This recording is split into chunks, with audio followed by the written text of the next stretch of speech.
Assalamualaikum warahmatullahi wabarakatuh. Selamat malam, salam sejahtera untuk kita semua. Salam. Mohon izin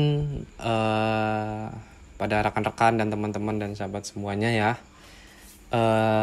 Izinkan saya untuk membahas ya ataupun sedikit berbagi mengenai tutorial cara pembuatan proposal usulan penelitian atau sering kita kenal dengan proposal UP ya teman-teman ya.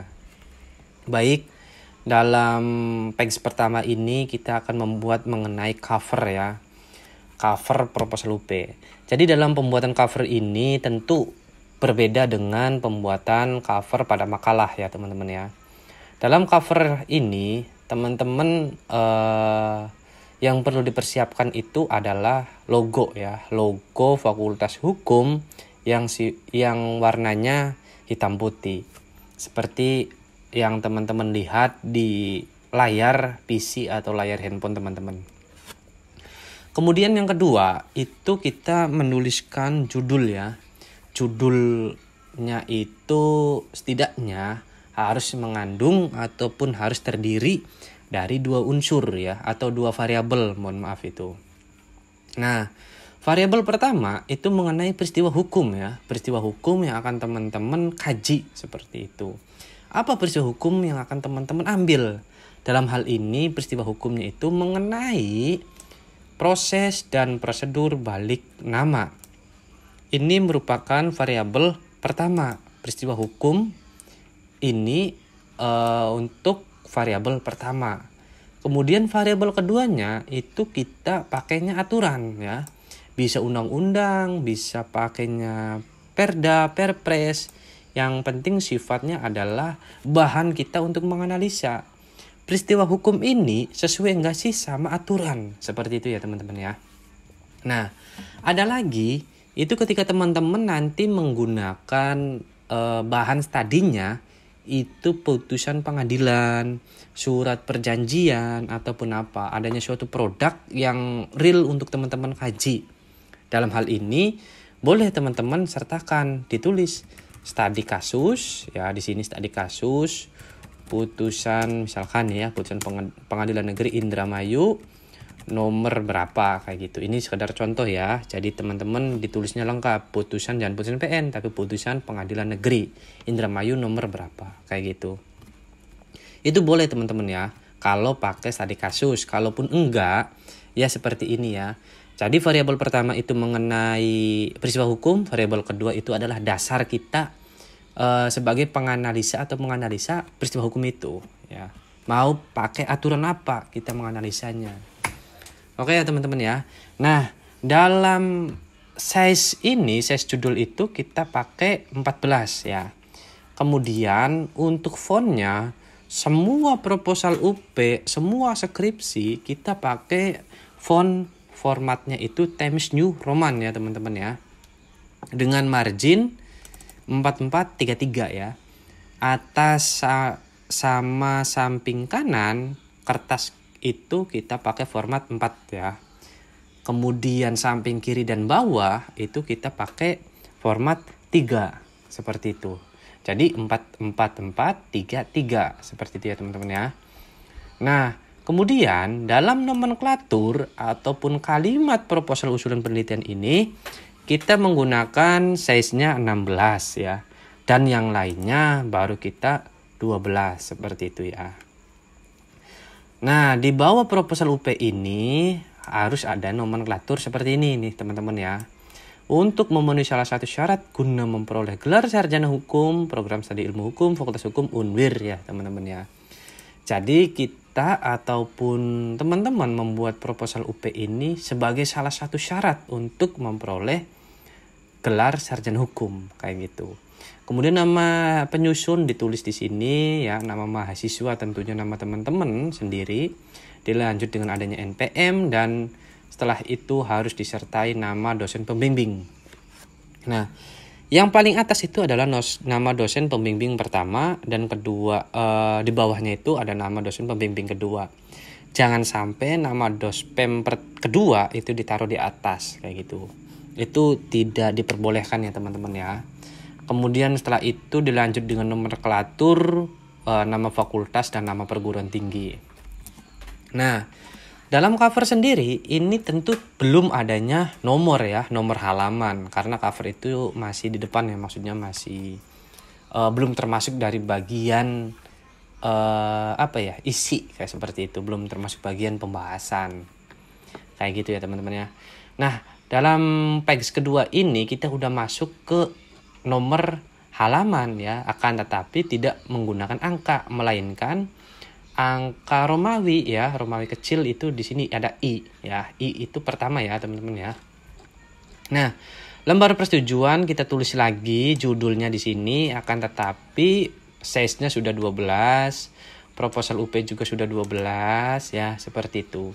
Dan kemudian disertakan nomenklatur, diajukan sebagai salah satu syarat guna mengikuti seminar usulan penelitian ya. Proposal ini sebagai syarat untuk mengikuti seminar usulan penelitian ya. Hasil daripada seminar ini nanti teman-teman melanjutkan ke pembahasan selanjutnya, yaitu berupa karya ilmiah skripsi, seperti itu. Skripsi nanti teman-teman dipertahankan argumen teman-teman yang teman-teman susun itu dalam forum sidang ya, sidang ataupun yudisium itu teman-teman pertahankan argumen dan analisa teman-teman bahwasanya pemikiran teman-teman ini ya udah sesuai kayak gitu, mampu untuk mempertahankan dan jadi ketika memang pendapat kita benar ya kita sampaikan lah kayak gitu ya. Jangan sampai nanti kalau bahasanya, kalau orang Jawa itu ngeleob ya, pas ditanya sama penguji kita ngeleob, wah ini bahaya teman-teman ya. Oke, lanjut. Kemudian tulis lagi nama mahasiswa dan NPM. Nah, di sini harus disertai dengan nomenklatur telah disetujui untuk diajukan pada seminar usulan penelitian pada tanggal ... Nah, di sini disarankan untuk tanggalnya itu seperti ini ya, titik-titik ya. Karena kita nggak tahu kapan kita maju seminarnya, seperti itu. Bisa jadi 1 bulan setelah kita pengajuan, setelah daftar. Bisa jadi sekarang daftar seminar, besoknya bisa maju, kita nggak tahu. Maka langkah baiknya pada kalimat ini, pada bagian ini kita kosongkan saja tanggalnya ya. Tanggalnya diisi kapan? Ketika nanti teman-teman masuk ataupun menyusun setelah yudisium lah ya. Jadi setelah yudisium itu tanggal udah pasti dan teman-teman ya disertakan tanggal berapa yudisiumnya, seperti itu. Oke, dilanjut dengan tanda tangan dospem pertama dan dospem kedua dan wakil dekan ya, dengan format seperti ini ya teman-teman ya. Kemudian dalam kata pengantar ya, kata pengantar kita menggunakan spasinya itu adalah udah 2 ya, seperti itu. Dengan format ataupun standar daripada pembuatan kata pengantar ini diserahkan lagi ya, disesuaikan sama teman-teman lah kayak gitu. Gimana gaya penulisan kata pengantar teman-teman itu nggak ada catatan baku ya. Akan tetapi saya sarankan untuk kata pengantar dalam proposal UP ini jangan disertai dengan adanya ucapan terima kasih dulu lah ya.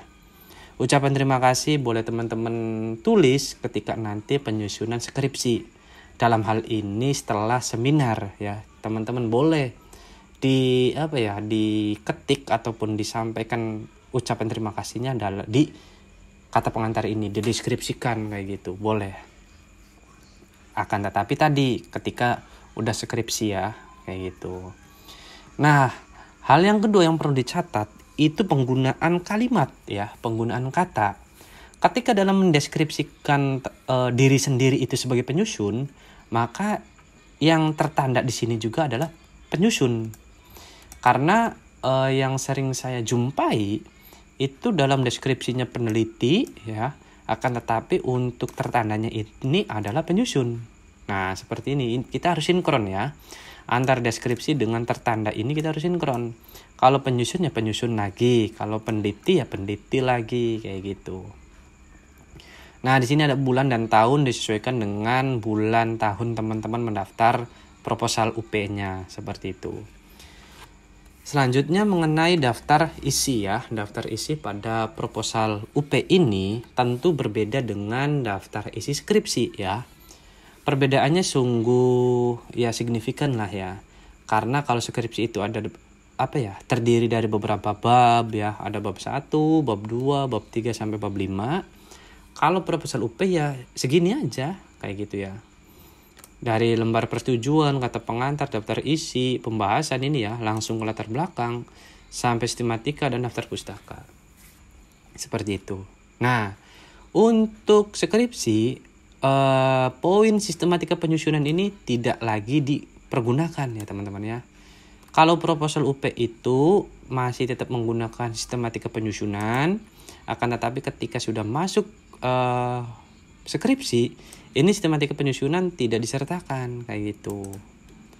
Dan kalimat ataupun kata sementara ini sudah tidak disertakan lagi ketika teman-teman sudah mau menggarap skripsi seperti itu. Nah, perlu teman-teman ketahui juga ya, dalam memberikan nomor pada daftar isi ini, contohnya seperti ini nih ya. Jangan teman-teman itu karena pengen rapi ataupun pengen detail sejelas-jelasnya, misalkan latar belakang itu dari halaman 1 sampai 6 ya kan, ditulis seperti ini 1 strip 6. Identifikasi masalah itu dari 6 sampai 7, kemudian tulis seperti ini. Nah, hal ini disarankan janganlah ya. Jadi untuk penomoran seperti ini ya, kayak gitu. Nggak ada kalimat sampai ataupun strip kayak gitu. Jadi cukup seperti ini saja ya, kayak gitu.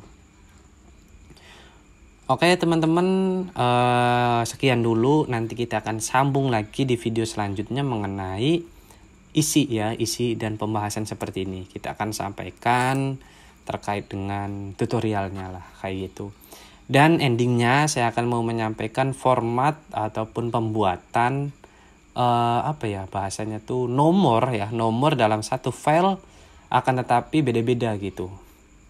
Dalam hal ini kan di sini cover itu belum ada nomor, akan tetapi lembar persetujuan sudah ada nomor ya kan. Nah, nanti kita kasih tipsnya lah ya. Oke, itu saja saya akhiri. Terima kasih, jangan lupa like, comment, and subscribe ya channel ini, mohon untuk didukung. Terima kasih, tetap jaga kesehatan. Wallahul muwaffiq ila aqwamit thoriq. Wassalamualaikum warahmatullahi wabarakatuh.